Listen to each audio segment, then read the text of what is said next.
Que alegria estarmos nesse momento. Queria convidar o pastor Fábio para chegar aqui junto com a Deise.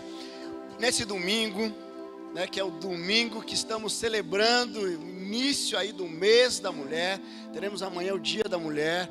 Teremos então muitas honras dadas às mulheres, né? Eu aprendi no meu casamento uma mensagem pregada pelo pastor Roberto, que as mulheres é o modelo aperfeiçoado. Ela veio depois, né? Então sempre o mais novo é aperfeiçoado. E que as mulheres têm uma antena a mais. Então desde o meu casamento eu aprendi que eu sempre tenho que ouvir a minha esposa, a Angélica. E é verdade, as mulheres são muito especiais. E nada mais extraordinário do que nós separarmos um tempo para honrá-las de uma forma intencional. Elas são honradas durante todo o ano. Diariamente, nós temos isso, uma visão com relação às mulheres, mas nesse momento nós intencionalmente separamos um tempo para dar uma ênfase. De manhã nós tivemos um casal também aqui, o pastor Cláudio Ebert com a irmã, e hoje, a irmã Clarice, e hoje o pastor Fábio Fontoura com a Deise. Não precisa apresentá-los, são pastores da nossa igreja, né? Pastor da nossa igreja que certamente vai abençoar muito. Eu quero orar por vocês, pedir a bênção do Senhor. Feche seus olhos onde você está aí. Deus amado, muito obrigado. Somos gratos ao Senhor por esse tempo. Somos gratos ao Senhor pela sua fidelidade. Continue nos abençoando nesse culto. Continue abençoando de uma forma muito especial.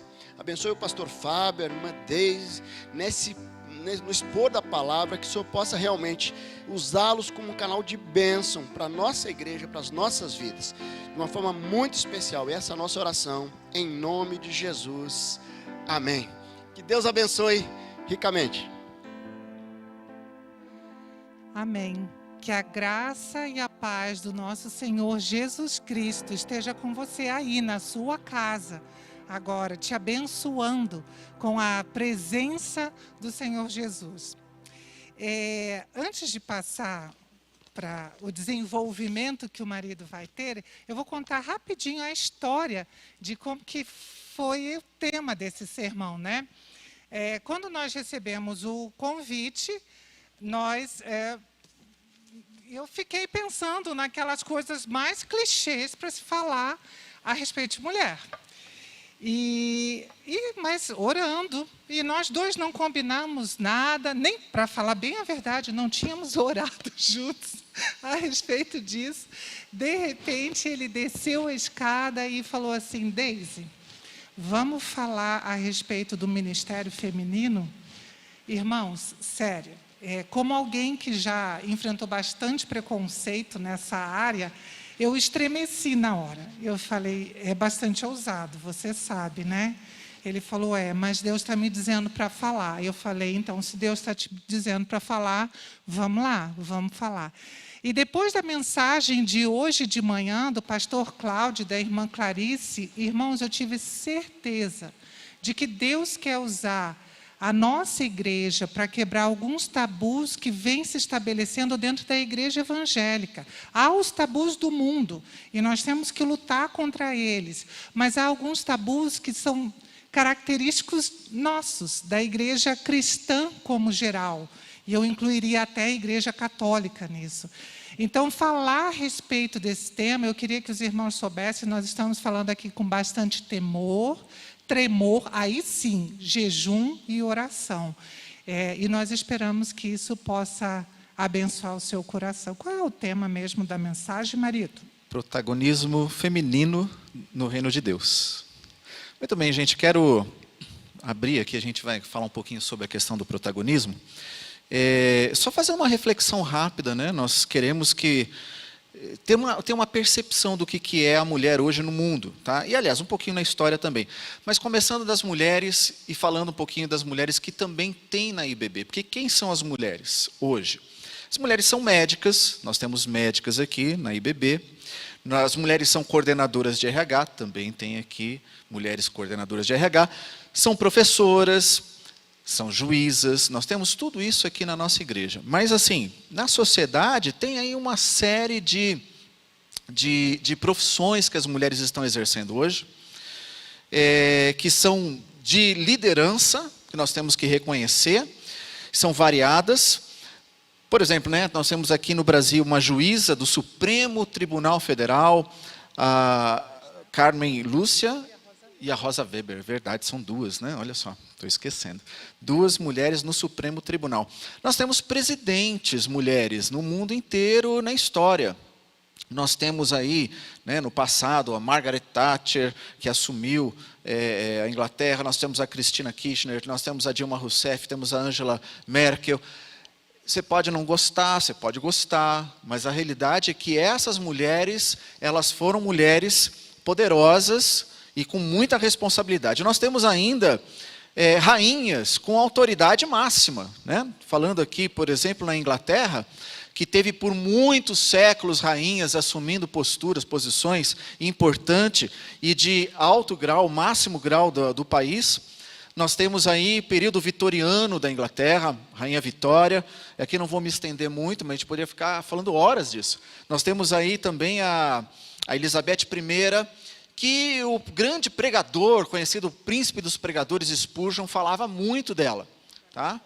Da Vitória, perdão. A minha esposa conheceu muito bem, que ela esteve lá no museu, e essa rainha, né, pequenininha, né, porque o vestido era bem pequenininho, ela viu o vestido, mas era uma grande mulher de Deus.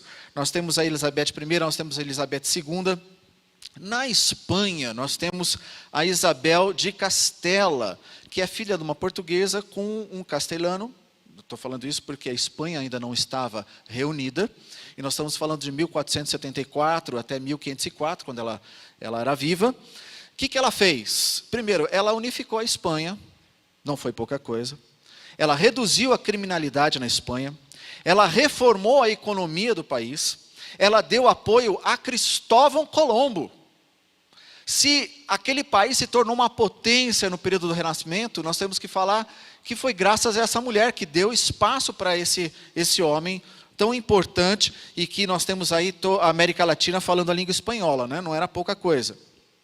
Ela também ela se tornou a imperatriz bizantina, e ela fez uma jura, porque a igreja admirava muito essa mulher. Ela jurou por Deus, ela jurou pela cruz, ela jurou pelos evangelhos. Por isso, historicamente, ela é chamada de a serva de Deus. Isso não é pouca coisa. Ser chamada a serva de Deus na história da humanidade, tá?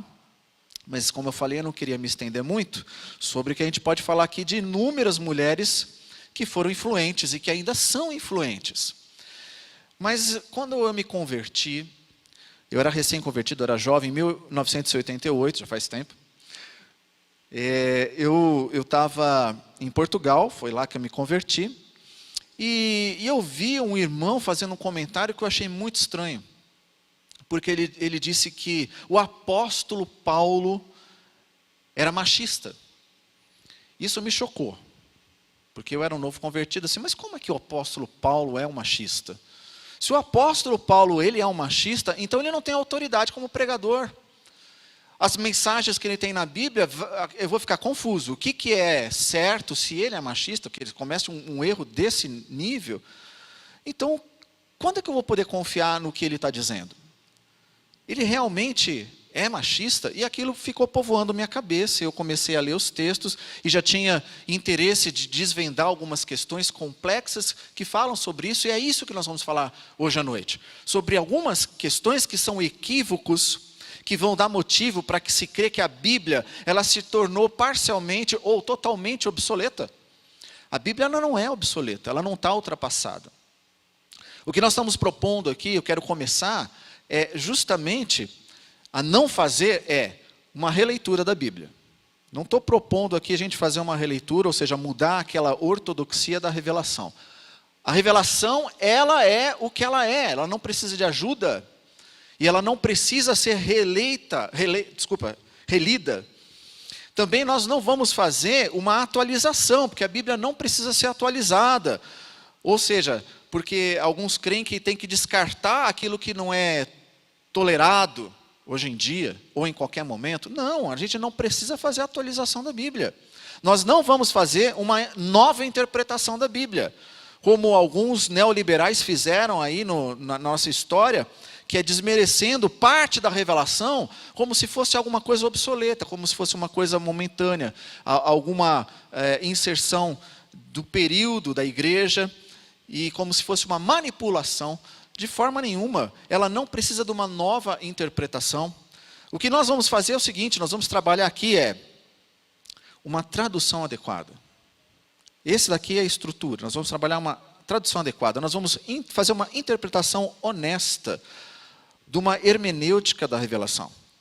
Nós vamos tentar reduzir os impactos culturais, temporais e práticos da igreja. Aqui não é uma escola bíblica, nós vamos fazer escola bíblica aqui, irmão. Mas eu quero que você perceba o seguinte, nós precisamos tanger esses assuntos tão importantes para falar da grandeza da mulher no ministério do reino de Deus. Porque Deus chamou mulheres para o ministério. Mas existem uns entraves aqui que nós queremos desvendar. Então a estrutura que nós vamos começar a trabalhar aqui são 3. Nós vamos falar da fraqueza nos trechos traduzidos. Porque a questão é a tradução, não é a Bíblia. Nós vamos falar da interpretação equivocada. E nós vamos falar das condutas que decorrem dessas interpretações equivocadas, são condutas abusivas até hoje no meio cristão. Ok? A Bíblia, na sua tradução, ela pode receber interferência natural do tradutor. Tá? Em algum momento, essas interferências elas podem se tornar uma fragilidade para a interpretação.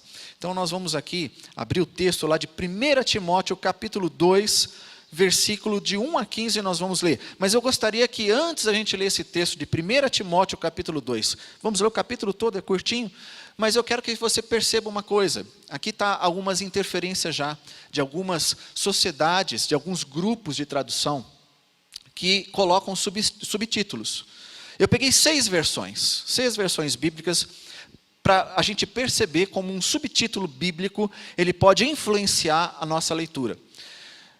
E é lógico, ele ajuda a dividir texto, mas às vezes ele não é fruto de uma tradução concreta, uma tradução forte. É isso que eu quero dizer. E pode ser uma tradução fraca, e por consequente você tem uma divisão que pode influenciar. Por exemplo, temos aqui, eu não vou dizer o nome das Bíblias, tá? Mas os cabeçalhos que eu tenho Introdução a respeito do culto. Número 1. Outro cabeçalho, um subtítulo. Proceder conveniente no culto público. Terceiro cabeçalho, outra Bíblia. Introdução acerca da adoração. Percebe que aqui já mudou, nós estamos falando de culto, agora está falando de adoração, parece que é um momento do culto. Então, culto, adoração. Numa outra versão traduzida, a oração litúrgica. Opa, já está saindo do tema culto, está saindo do tema adoração, está falando sobre a oração e a liturgia, o momento que acontece esse culto. E ela faz uma divisão. Quando entra no aspecto aqui das mulheres, ela fala comportamento das mulheres. E assim, numa outra versão de estudo que eu tenho, diz conselhos sobre oração e a mulher cristã, também divide. E uma versão que é tradução de 1611, não tem subtítulo. Olha que legal. É uma opção que nós temos, de nós entendermos o texto, lendo todo o texto. Tá? Então aqui eu quero que você preste atenção nessa leitura e veja se você encontra a palavra culto, a palavra adoração, a palavra liturgia. Vamos lá? 1 Timóteo capítulo 2, versículo 1. Agora, desculpa, eu estava com o meu óculos pendurado aqui. E diz assim: antes de tudo, eu recomendo que façam súplicas, orações, intercessões e ação de graças por todos os homens, pelos reis, por todos os que exercem autoridade, para que tenhamos uma vida tranquila e pacífica, com toda piedade e dignidade. E isso é bom e agradável perante Deus, nosso Salvador, que deseja que todos os homens sejam salvos e cheguem ao conhecimento da verdade. Pois há um só Deus, um só mediador entre Deus e os homens, o homem Cristo Jesus, o qual se entregou a si mesmo como resgate por todos. Esse foi testemunho dado por seu próprio tempo. Por isso eu fui designado pregador e apóstolo, e eu digo-lhes a verdade. Não minto. mestre da verdade, da verdadeira fé aos gentios. Interessante, ele chamando que ele é o mestre da verdadeira fé, então ele não pode estar errado. Versículo 8. Quero, pois, que os homens orem em todo lugar, levantando mãos santas, em todo lugar, mãos santas, sem ira e sem discussões. Da mesma forma, eu quero que as mulheres se vistam modestamente, com decência e discrição, não se adornando com tranças e com ouro, não com pérolas ou com roupas caras, mas com boas obras, como convém a mulheres que declaram adorar a Deus. A mulher deve aprender em silêncio, em toda a sujeição. Não permito que a mulher ensine, nem que tenha autoridade sobre o homem. E esteja, porém, em silêncio. Porque primeiro foi formado Adão e depois Eva. Adão não foi enganado, mas sim a mulher que, tendo sido enganada, tornou-se transgressora. Entretanto, a mulher será salva, dando à luz filhos, se elas permanecerem na fé, no amor, na santidade, com bom senso.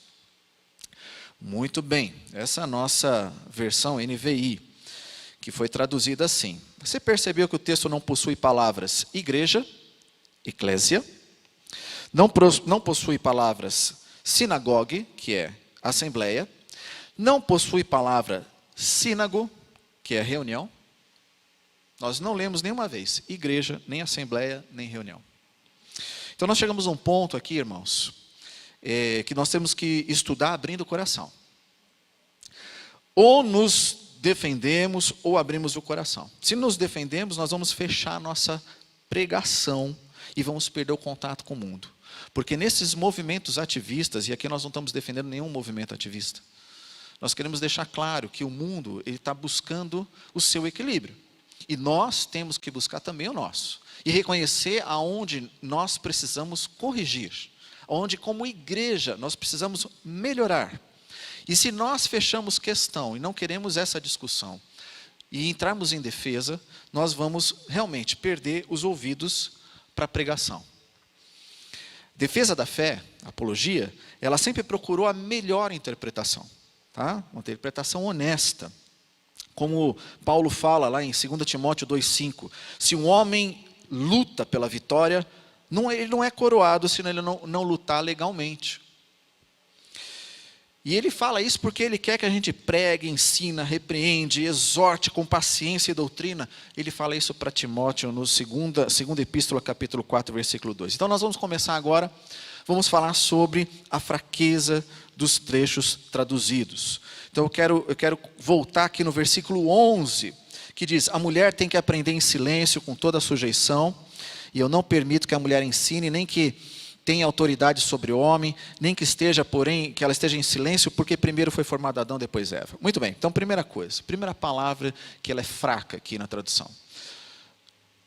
Mulheres, algumas versões trazem, e não é um singular.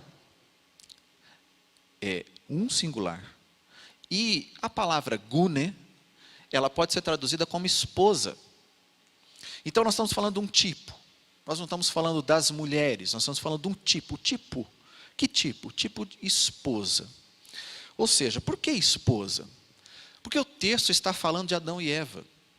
Não faz sentido, não tem conexão o texto, se nós não entendemos que Deus está falando do casal. Então o texto está apontando a auxiliadora idônea. O texto não falou de igreja, o texto não falou de culto, o texto não falou de reunião, de assembleia, de nada disso. O texto está falando da conduta dos cristãos. E quando fala da conduta, está apontando aqui um tipo, a esposa. E nós vamos ver que lá em Coríntio, o texto é mais claro, porque assim, existe uma honestidade às vezes de um lado, não do outro. E é engraçado porque existe uma relação que muitos estudiosos traçam de 1 Timóteo e 1 Coríntios 14, 34. Outra questão aqui. Essa questão da mulher, da submissão, hoje de manhã foi bem explicado. Né? Então, se você perdeu o sermão da manhã, eu recomendaria que você depois assistisse também. Excelente colocação. Eu achei o casal que deu é complementar. Né? E outra palavra aqui, eu não vou ter tempo de expor direitinho, mas vamos fazer um exercício. Aprender é montano, que é compreender.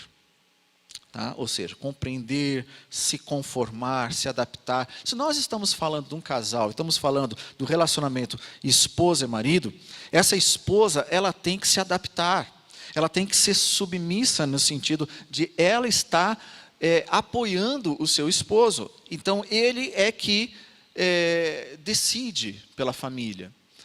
Lógico que ela tem participação, mas tem que haver uma conformidade.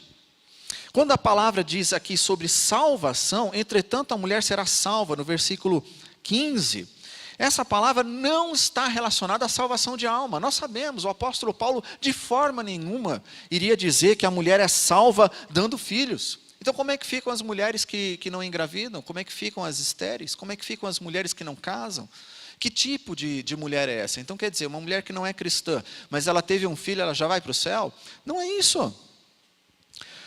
A palavra maternidade aqui, tecnogônias, ela é uma chave muito importante, tá? Porque você vai perceber que ele está falando aqui de uma mulher que está salvando o seu testemunho. No versículo 9, Paulo ele deixou claro as mulheres, né? Ele diz assim, da mesma forma, eu quero que as mulheres vistam modestamente, né? Com pérolas, nada de exorbitante, mas com boas obras, como convém a mulheres que declaram, que adoram ao seu Deus. Então Paulo está chamando a atenção de que uma mulher que declara adorar a Deus, ela vai salvar essa situação quando ela tiver modéstia, mas ela estiver participando com uma mulher que as pessoas olham para o casal e dizem assim, essa mulher é tremenda, essa mulher é linda, né? É uma mãe que cuida, amamenta, que se preocupa com os seus, se preocupa com o seu esposo. Nós temos esse tipo de referência em outros textos. Paulo não está falando isoladamente outra coisa. Tá? E a palavra aqui, silêncio, eu deixei ela por último, porque exúcia não é ficar quieta sem ensinar. Por favor, gente, aqui, essa palavra tem a ver com tranquilidade, com calma.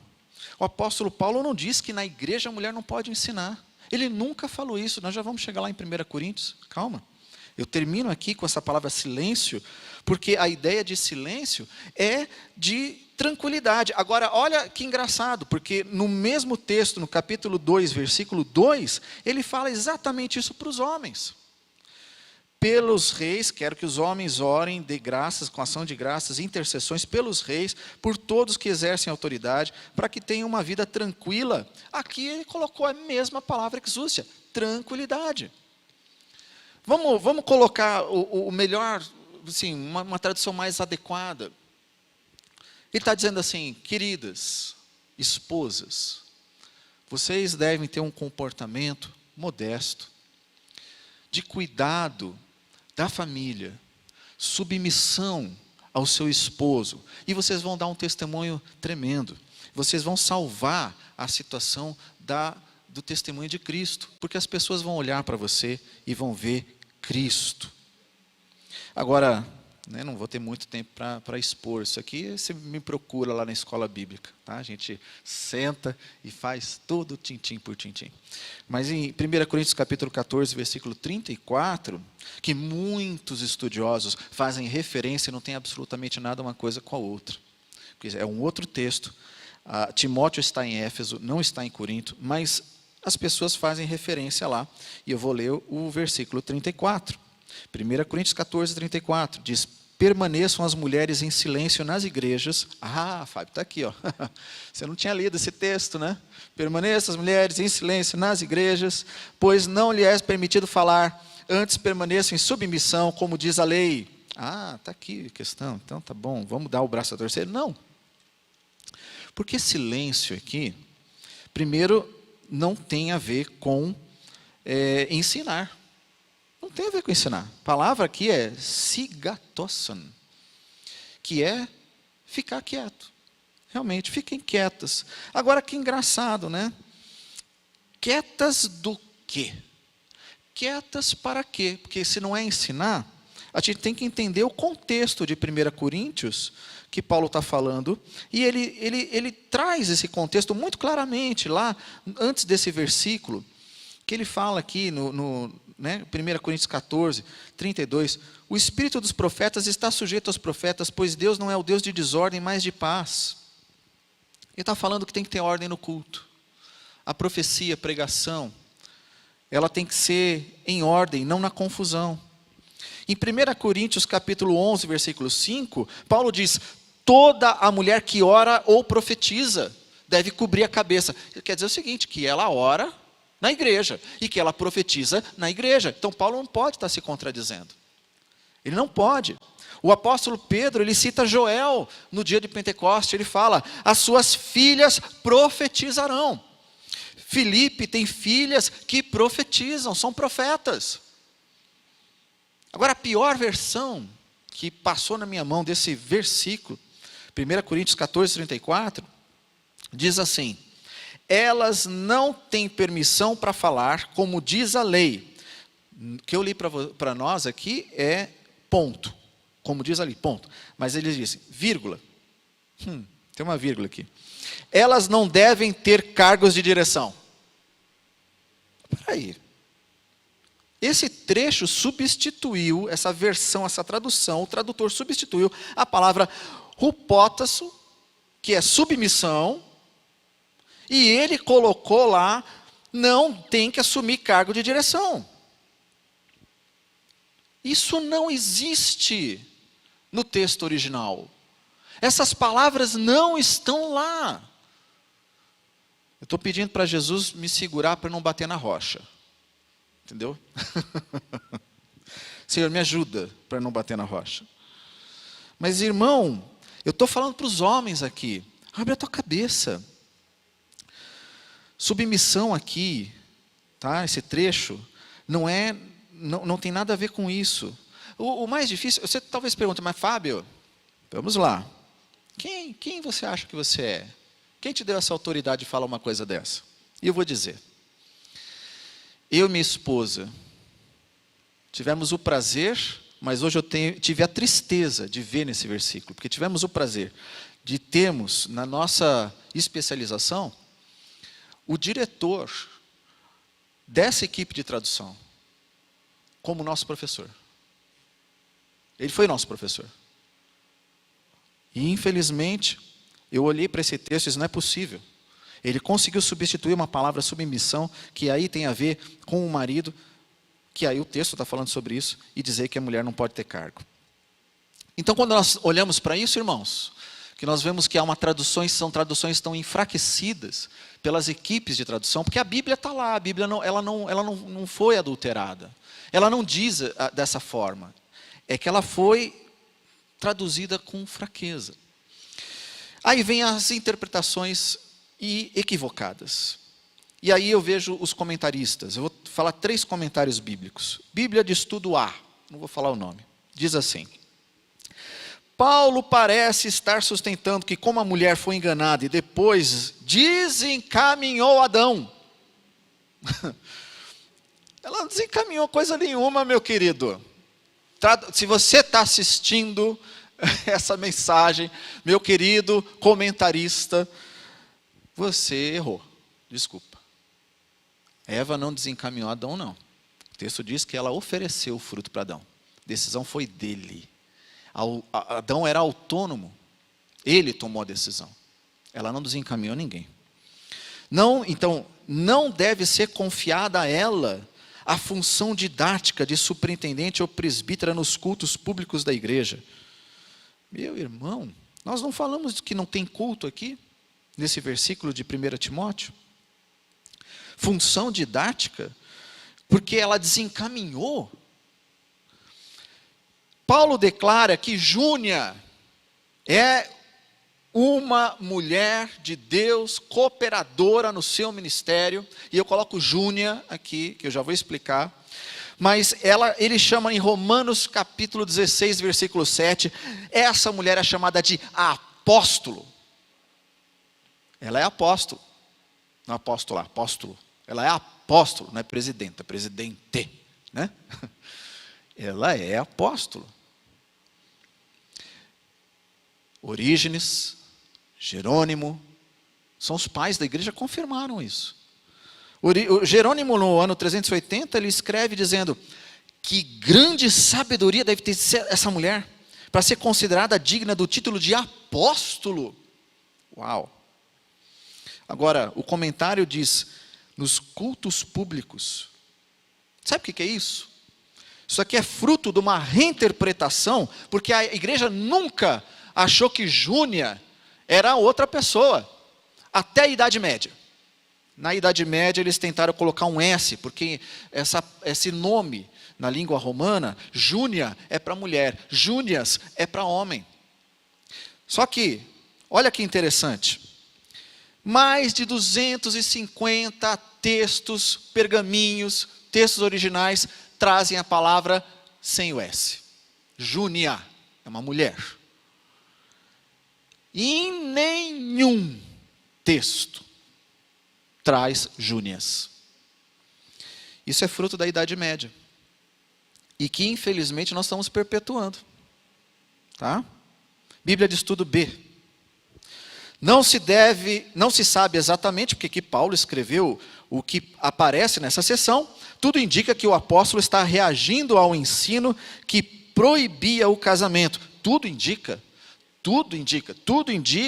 que ele está reagindo àqueles que proíbem o casamento. Não, querido, capítulo 4, versículo 3 está lá para frente, ele não tocou nesse assunto ainda. E ele diz assim: e permitam, esses que pregam que são contra o casamento, permitam que as mulheres tivessem autoridade sobre homens dentro da igreja. Quando? Da onde ele achou isso? E Paulo não aceitava. Não, agora ele foi longe. Tá? Bíblia de Estudo C. Mulheres devem ficar quietas, porque é o significado mais adequado, porque elas conversam no culto. Graças a Deus que nós, homens, não conversamos. Né? Opa! Não, nem vou contar. Sendo bem que vocês não estão vendo. Tá? Não, nós somos santos, nós não fazemos esse tipo de coisa. As mulheres conversam no culto. Então, Paulo estava querendo dizer que elas têm que ficar quietas mesmo.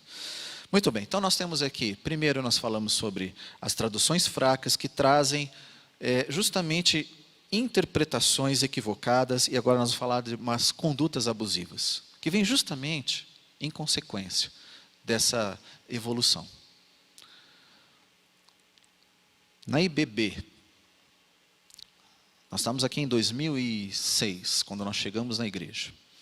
Minha esposa e eu fomos convidados a dar aula logo no ano seguinte, acho que foi 2007, 2008, eu não tenho certeza, no que seria o protótipo do CFI, né? Foi o Instituto Doxa. Isso acontece em muitos lugares. Homens se levantam e saem do ambiente porque é uma mulher que vai dar aula, é uma mulher que vai pregar. Aconteceu isso com a minha esposa. E aconteceu em uma instituição bem conhecida, que também não vou contar aqui, que os alunos da instituição, quando uma mulher foi dar aula, eles levantaram e foram embora. Tem um pregador internacional, que eu vou chamar ele pelo nome dele em português, não vou dizer o sobrenome dele, mas o nome dele é João, tá? Bem conhecido. Ele diz que ele manda qualquer mulher que queira ensinar, ele manda para casa. Não, vai para casa.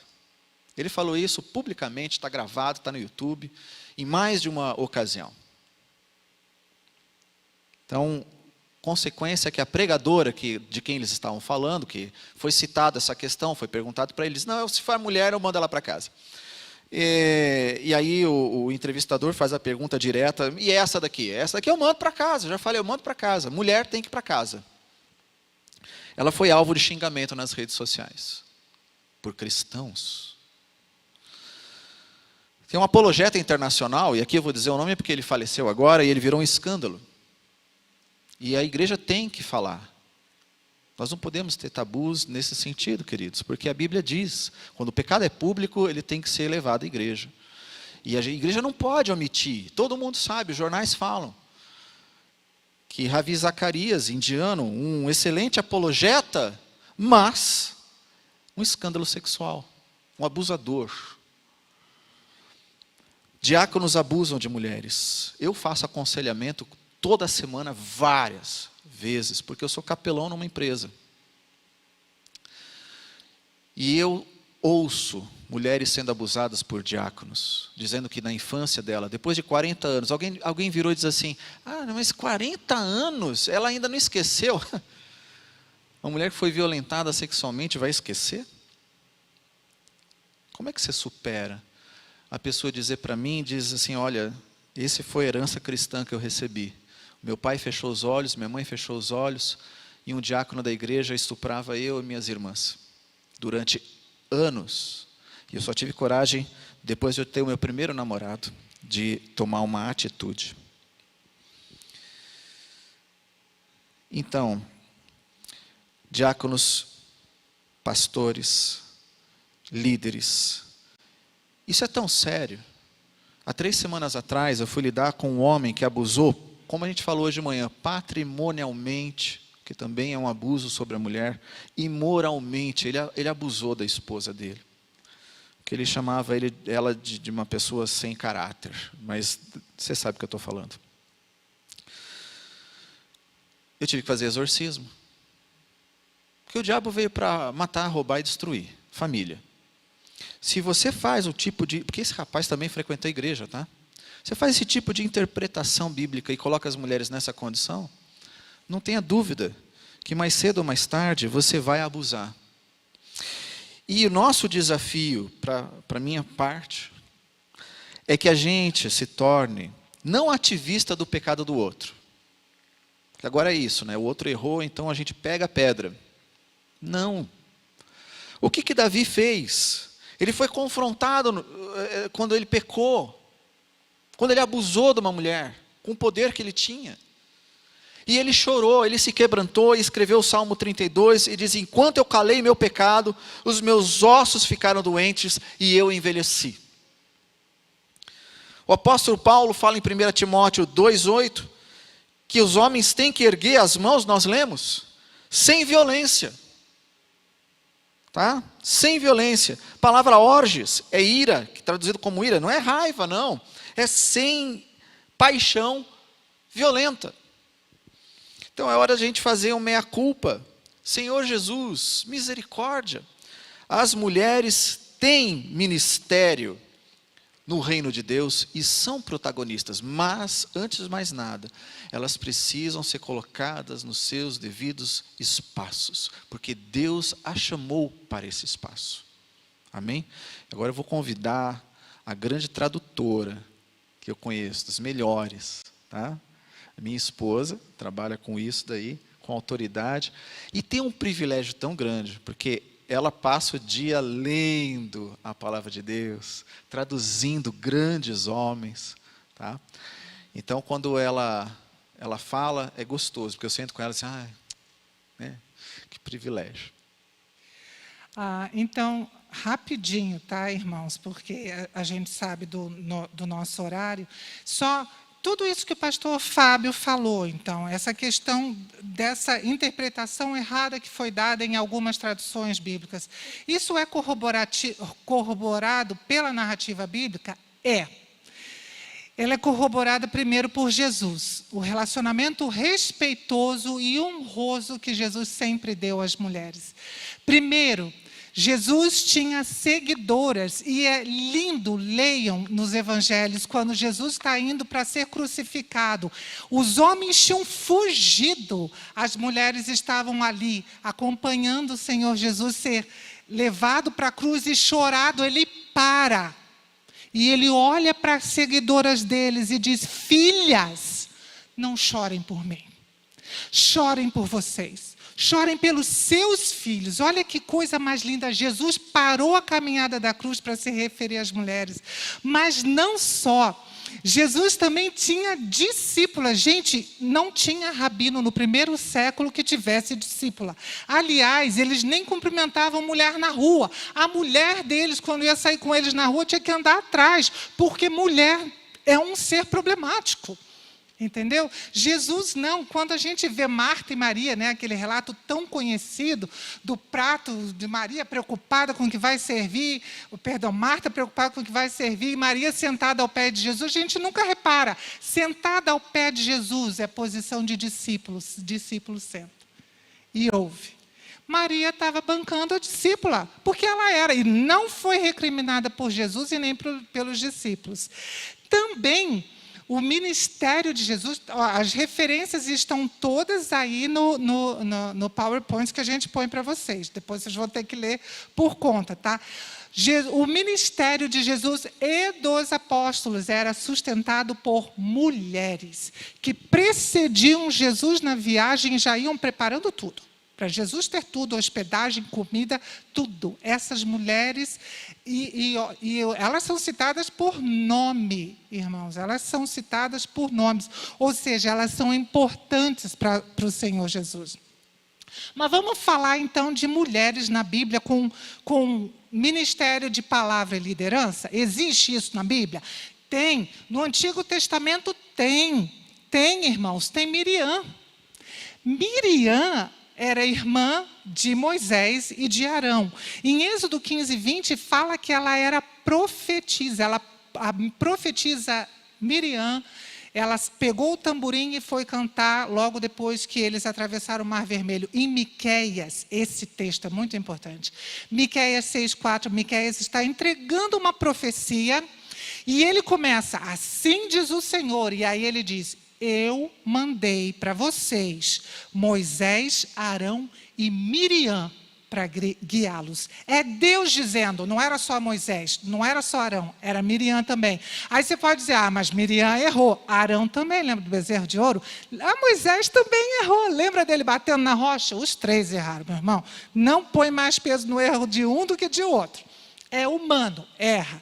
Depois nós temos Débora, que era uma juíza e profetisa. E nós temos Hulda, que também era uma juíza e profetisa. Perdão, ela também era profetisa. E alguns dizem, mas Débora, Miriam e Hulda eram exceção à regra. Exceção nada, irmãos. Ezequiel, lá no capítulo 13, depois vocês deem uma olhada lá. Ezequiel, capítulo 13, ele está criticando os falsos profetas e as falsas profetisas. Aí você vai dizer, está criticando as falsas profetisas, mas ele estava criticando os falsos profetas antes também.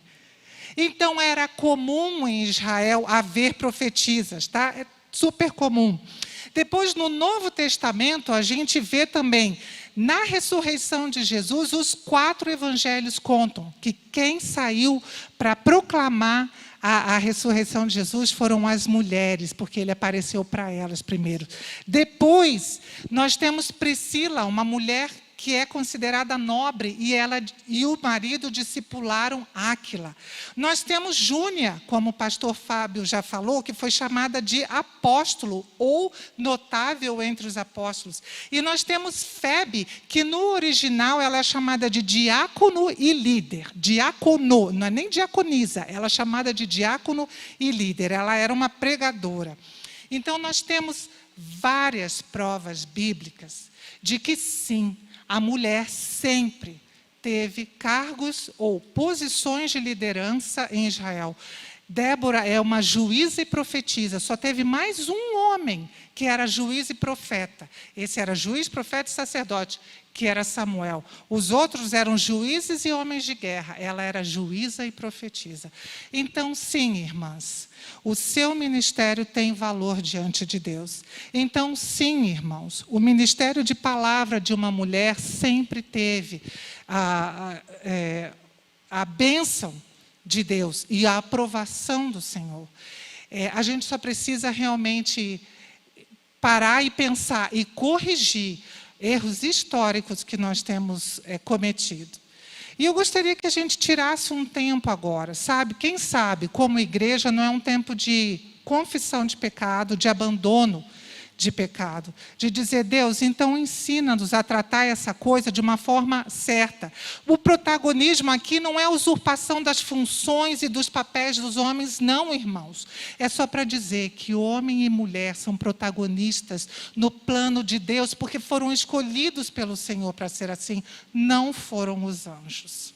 Glória a Deus por isso. Vamos orar? Senhor, nós te louvamos, Pai querido, pela tua palavra tão clara, tão objetiva, Senhor Deus, e tão abençoadora nesse sentido. Nós te louvamos porque o teu Espírito Santo tem levantado mulheres ao longo dos séculos, Senhor, para pregar a tua palavra, para viajar, para ser missionária, para pregar o Senhor Jesus, para abrir trabalhos, para cuidar dos doentes, para cuidar, Senhor Deus, dos órfãos, para cuidar das viúvas, para cuidar dos necessitados da nossa sociedade. Deus, ajuda a que a nossa igreja olhe para nós, a igreja evangélica no Brasil, olhe para as mulheres com o mesmo carinho que o Senhor Jesus orava. Que os nossos maridos nos tratem com a mesma honra que o Senhor Jesus trata a igreja, como o apóstolo Paulo recomenda. E que Deus, toda essa história de menosprezo e violência, Senhor, tenha fim. Em nome do Senhor Jesus nós pedimos, Pai. Amém, amém. Eu só quero encerrar a fala e as mulheres vão ser representadas pela minha esposa. Feliz Dia da Mulher e das Obreiras de Cristo.